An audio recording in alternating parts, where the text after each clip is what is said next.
Hey folks, this is Pierce Landry with Cannabis Mechanical. I wanted to go over a few things about sizing your room and the efficiencies involved with your dehumidifiers compared to reheat dehumidification. So I just drew up this real quick example for you guys. It's a very typical room, 4-table room with 5 lights on each table. So I've got 20 lights in here, about 20,000 watts. They're 1,000 watts each, right?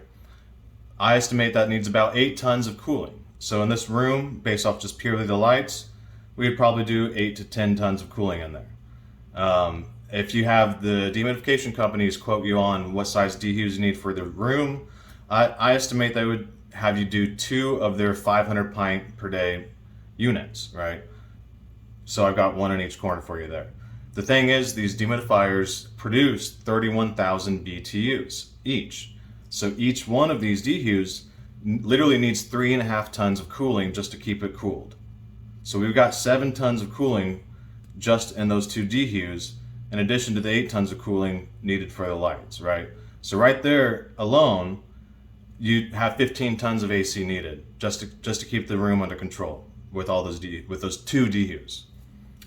Sure, you can go with smaller size. Let's say you went with 225 or something, half the 500. That's still 3.5 tons of cooling needed in addition to the 8 tons of cooling for your lights, right? So you're still over 10 tons, for example. If Cannabis Mechanical was to go in there and design this room or fix this room, we would actually be turning off those dehus or not installing them in the first place, because those 2 air handlers, those 2 5-ton units, are capable of doing 1,000 pints per day between the 2 of them, right? Meeting that dehu demand that the dehumidification company quoted you on. So for just 10 tons of cooling, you can keep this whole room under control with just reheat dehumidification. You would not have to spend the $5,000 or whatever it costs to buy these 500 pint per day dehumidifiers.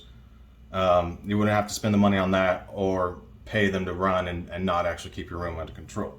So that's just something I wanted you guys to think about when sizing your rooms and considering, is reheat dehumidification something that I should step into?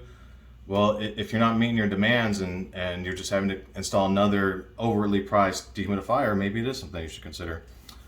That's all, folks. Talk to you next time.